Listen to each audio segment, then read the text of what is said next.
وصال سے 3 روز قبل جب حضور صلی اللہ علیہ وسلم ام المومنین حضرت میمونہ رضی اللہ تعالیٰ عنہ کے گھر تشریف فرماتے، ارشاد فرمایا کہ میری بیویوں کو جمع کرو۔ تمام ازواج مطہرات جمع ہو گئیں تو حضور اکرم صلی اللہ علیہ وسلم نے دریافت فرمایا، کیا تم سب مجھے اجازت دیتی ہو کہ بیماری کے دن میں عائشہ رضی اللہ تعالیٰ عنہ کے ہاں گزار لوں؟ سب نے کہا، اے اللہ کے رسول صلی اللہ علیہ وسلم، آپ کو اجازت ہے۔ پھر اٹھنا چاہا لیکن اٹھنا پائے تو حضرت علی کرم اللہ وجہ اور حضرت فضل بن عباس رضی اللہ تعالیٰ عنہم آگے بڑھے اور نبی صلی اللہ علیہ وسلم کو سہارے سے اٹھا کر سیدہ مومنہ رضی اللہ تعالیٰ عنہ کے حجرے سے سیدہ عائشہ رضی اللہ تعالیٰ عنہ کے حجرے کی طرف لے جانے لگے۔ اس وقت صحابہ کرام رضی اللہ تعالیٰ عنہم اجمعین نے حضور صلی اللہ علیہ وسلم کو اس بیماری کمزوری کی حال میں پہلی بار دیکھا تو گھبرا کر ایک دوسرے سے پوچھنے لگے، رسول اللہ صلی اللہ علیہ وسلم کو کیا ہوا ہے؟ رسول اللہ صلی اللہ علیہ وسلم کو کیا ہوا ہے؟ چنانچہ صحابہ مسجد میں جمع ہونا شروع ہو گئے۔ مسجد شریف میں ایک رش لگ گیا۔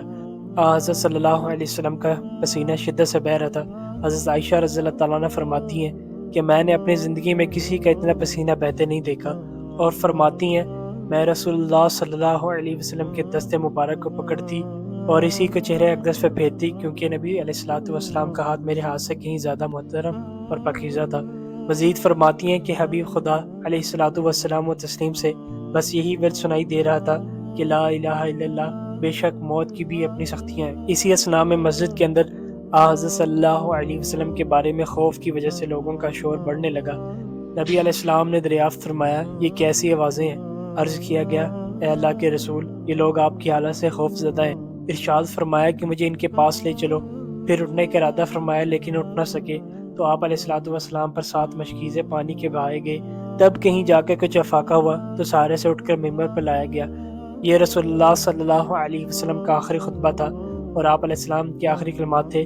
فرمایا، اے لوگو، شاید تمہیں میری موت کا خوف ہے۔ سب نے کہا، جی ہاں اے اللہ کے رسول۔ ارشاد فرمایا، اے لوگو، تم سے میری ملاقات کی جگہ دنیا نہیں، تم سے میری ملاقات کی جگہ حوض کوثر ہے۔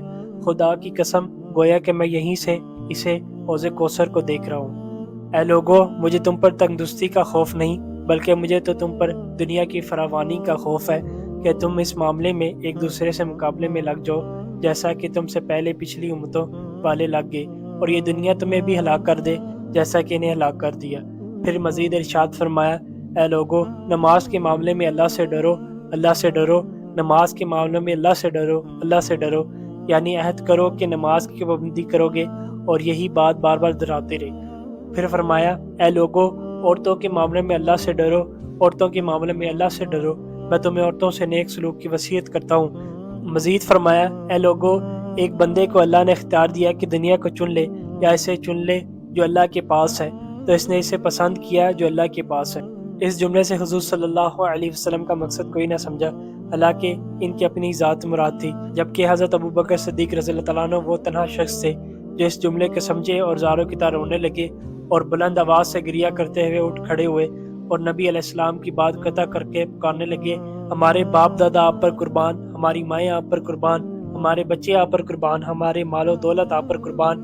روتے جاتے اور یہی الفاظ کہتے جاتے۔ صحابہ کرام رضی اللہ تعالیٰ عنہم اجمعین ناگواری سے حضرت ابوبکر رضی اللہ تعالیٰ عنہ کی طرف دیکھنے لگے کہ انہوں نے نبی علیہ السلام کی بات کیسے قطع کر دی۔ اس پر نبی کریم صلی اللہ علیہ وسلم نے حضرت ابوبکر رضی اللہ تعالیٰ عنہ کا دفاع ان الفاظ میں فرمایا، اے لوگو، ابوبکر کو چھوڑ دو، کہ تم میں سے ایسا کوئی نہیں کہ جس نے ہمارے ساتھ کوئی بلائی کی ہو اور ہم نے اس کو بدلہ نہ دیا ہو، سوائے ابو بکر کے کہ اس کا بدلہ میں نہیں دے سکا، اس کا بدلہ میں نے اللہ جل شانہ پر چھوڑ دیا۔ مسجد نبوی میں کھلنے والے تمام دروازے بند کر دیے جائیں سوائے ابو بکر کے دروازے کے جو کبھی بند نہ ہوگا۔ وصال فرمانے سے قبل مسلمانوں کے لیے آخری دعا کے طور پر ارشاد فرمایا، اللہ تمہیں ٹھکانہ دے، تمہاری حفاظت کرے، تمہاری مدد کرے، تمہاری تائید کرے۔ اور آخری بات جو ممبر سے اترنے سے پہلے امت کو مخاطب کر کے ارشاد فرمائی وہ یہ کہ اے لوگو، قیامت تک آنے والے میرے ہر ایک امتی کو میرا سلام پہنچا دینا۔ پھر حضرت صلی اللہ علیہ وسلم کو دوبارہ سہارے سے اٹھا کر گھر لے جایا گیا۔ اسی اثناء میں حضرت عبد الرحمن بن ابی بکر رضی اللہ تعالیٰ عنہ خدمت اقدس میں حاضر ہوئے اور ان کے ہاتھ میں مسواک تھی۔ نبی کریم صلی اللہ علیہ وسلم مسواک کو دیکھنے لگے لیکن شدت مرض کی وجہ سے طلب نہ کر پائے، چنانچہ سیدہ عائشہ رضی اللہ تعالیٰ عنہ حضور اکرم صلی اللہ علیہ وسلم کے دیکھنے سے سمجھ گئی اور انہوں نے حضرت عبد الرحمن رضی اللہ تعالیٰ عنہ سے مسواک لے کر نبی کریم صلی اللہ علیہ وسلم کے دہنے مبارک میں رکھ دی۔ لیکن حضور صلی اللہ علیہ وسلم اسے استعمال نہ کر پائے تو سیدہ عائشہ رضی اللہ تعالیٰ عنہ نے حضور اکرم صلی اللہ علیہ وسلم سے مسواک لے کر اپنے منہ سے نرم کی، پھر حضور اکرم صلی اللہ علیہ وسلم کو لوٹا دی تاکہ دہن مبارک اس سے تر رہے۔ آپ رضی اللہ تعالیٰ عنہ فرماتی ہیں، آخری چیز جو نبی کریم علیہ الصلوۃ والسلام کے پیٹ میں گئی وہ میرا لعاب تھا، اور یہ اللہ تبارک و تعالیٰ کا مجھ پر فضل ہی تھا کہ اس نے وصال سے قبل میرا اور نبی کریم صلی اللہ علیہ وسلم کا لعاب دہن یکجا کر دیا۔ ام المومنین حضرت عائشہ رضی اللہ تعالیٰ عنہ مزید ارشاد فرماتی ہیں، پھر آپ صلی اللہ علیہ وسلم کی بیٹی فاطمہ تشریف لائیں اور آتے ہی رو پڑیں کہ نبی کریم صلی اللہ علیہ وسلم اٹھ نہ سکے، کیونکہ نبی کریم صلی اللہ علیہ وسلم کا معمول تھا کہ جب بھی حضرت فاطمہ سلام اللہ علیہ تشریف لاتی، حضور اکرم صلی اللہ علیہ وسلم ان کے ماتھے پر بوسہ دیتے۔ حضور صلی اللہ علیہ وسلم نے فرمایا، اے فاطمہ قریب آ جاؤ۔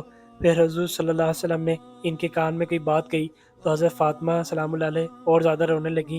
انہیں اس طرح روتا دیکھ کر حضور صلی اللہ علیہ وسلم نے فرمایا، اے فاطمہ قریب آؤ۔ دوبارہ ان کے کان میں کوئی بات ارشاد فرمائی تو وہ خوش ہونے لگی۔ حضور اکرم صلی اللہ علیہ وسلم کے وصال کے بعد میں نے سیدہ فاطمہ سلام اللہ علیہ سے پوچھا تھا کہ وہ کیا بات تھی جس پر روئیں اور پھر خوشی اظہار کیا تھا۔ سیدہ فاطمہ سلام اللہ علیہ کہنے لگیں کہ پہلی بار جب میں قریب ہوئی تو فرمایا، فاطمہ میں آج رات اس دنیا سے کوچ کرنے والا ہوں، اس پر میں روئی۔ جب انہوں نے مجھے بے تحاشا روتے دیکھا تو فرمانے لگے، فاطمہ میرے اہل خانہ میں سب سے پہلے تم مجھ سے آپ ملو گی، جس پر میں خوش ہو گئی۔ سیدہ عائشہ رضی اللہ تعالیٰ عنہ فرماتی ہیں، پھر حضرت صلی اللہ علیہ وسلم نے سب کو گھر سے باہر جانے کا حکم دے کر مجھے فرمایا، عائشہ میرے قریب آ جاؤ۔ حضرت صلی اللہ علیہ وسلم نے اپنی زوجہ مطہرہ کے سینے پر ٹیک لگائی اور ہاتھ آسمان کی طرف بلند کر کر فرمانے لگے، مجھے وہ اعلیٰ و عمدہ رفاقت پسند ہے، میں اللہ کی انبیاء، صدیقین، شہداء اور صالحین کی رفاقت کو اختیار کرتا ہوں۔ حضرت عائشہ رضی اللہ تعالیٰ عنہ فرماتی ہیں، میں سمجھ گئی کہ انہوں نے آخرت کو چن لیا ہے۔ جبرائیل علیہ السلام خدمت اقدس میں حاضر ہوئے، یا رسول اللہ، ملک الموت دروازے پہ کھڑے شرف بارآبی چاہتے ہیں۔ آپ سے پہلے انہوں نے کسی سے اجازت نہیں مانگی۔ آپ علیہ الصلوۃ والسلام نے فرمایا، جبریل اسے آنے دو۔ ملک الموت نے نبی کریم صلی اللہ علیہ وسلم کے گھر میں داخل ہوئے اور کہا، السلام علیکم یا رسول اللہ، مجھے اللہ نے آپ کی چاہت جاننے کے لیے بھیجا ہے کہ آپ دنیا میں ہی رہنا چاہتے ہیں یا اللہ سبحانہ و تعالیٰ کے پاس جانا پسند کرتے ہیں۔ فرمایا، مجھے اعلیٰ و عمدہ رفاقت پسند ہے، مجھے اعلیٰ و عمدہ رفاقت پسند ہے۔ ملک الموت حضرت صلی اللہ علیہ وسلم کے سامنے کھڑے ہوئے اور کہنے لگے، اے پاکیزہ روح، اے محمد بن عبداللہ کی روح، اللہ کی رضا و خوشنودی کی طرف روانہ ہوں، راضی ہو جانے والے پروردگار کی طرف جو غضبناک نہیں۔ سیدہ عائشہ رضی اللہ تعالیٰ عنہ فرماتی ہیں، پھر نبی کریم صلی اللہ علیہ وسلم ہاتھ نیچے آن رہا اور سر مبارک میرے سینے پر بھاری ہونے لگا۔ میں سمجھ گئی کہ حضرت صلی اللہ علیہ وسلم کا وصال ہو گیا۔ مجھے اور تو کچھ سمجھ نہیں آیا، سو میں اپنے حجرے سے نکلی اور مسجد کی طرف کا دروازہ کھول کر کہا، رسول اللہ صلی اللہ علیہ وسلم کا وصال ہو گیا۔ مسجد آہوں نالوں سے گزرنے لگی۔ ادھر علی کرم اللہ وجہ جہاں کھڑے تھے وہیں بیٹھ گئے، پھر ہلنے کی طاقت نہ رہی۔ ادھر عثمان بن عفان رضی اللہ تعالیٰ عنہ معصوم بچوں کی طرح ہاتھ ملنے لگے اور سیدنا عمر رضی اللہ تعالیٰ عنہ تلوار بلند کر کے کہنے لگے، خبردار جو کسی نے کہا رسول اللہ صلی اللہ علیہ وسلم وفات پا گئے ہیں، میں ایسے شخص کی گردن اتار دوں گا۔ میرے آقا تو اللہ تعالیٰ سے ملاقات کرنے گئے ہیں، جیسے موسیٰ علیہ السلام اپنے رب سے ملاقات کو گئے تھے۔ وہ لوٹ آئیں گے، بہت جلد لوٹ آئیں گے۔ آپ جو وفات کی خبر اڑائیں گے، میں اسے قتل کر دوں گا۔ اس موقع پر سب سے زیادہ ضبط و برداشت اور صبر کرنے والی شخصیت سیدنا ابو بکر رضی اللہ تعالیٰ عنہ کی تھی۔ آپ حجرہ نبوی میں داخل ہوئے، رحمت دو عالم صلی اللہ علیہ وسلم کے سینے مبارک پر سر رکھ کر رو دیے، کہہ رہے تھے، ہائے میرا پیارا دوست، ہائے میرا مخلص ساتھی، ہائے میرا محبوب، ہائے میرا نبی۔ پھر حضرت صلی اللہ علیہ وسلم کے ماتھے پر بوسہ دیا اور کہا، یا رسول اللہ، آپ پاکیزہ آئے اور پاکیزہ ہی دنیا سے رخصت ہو گئے۔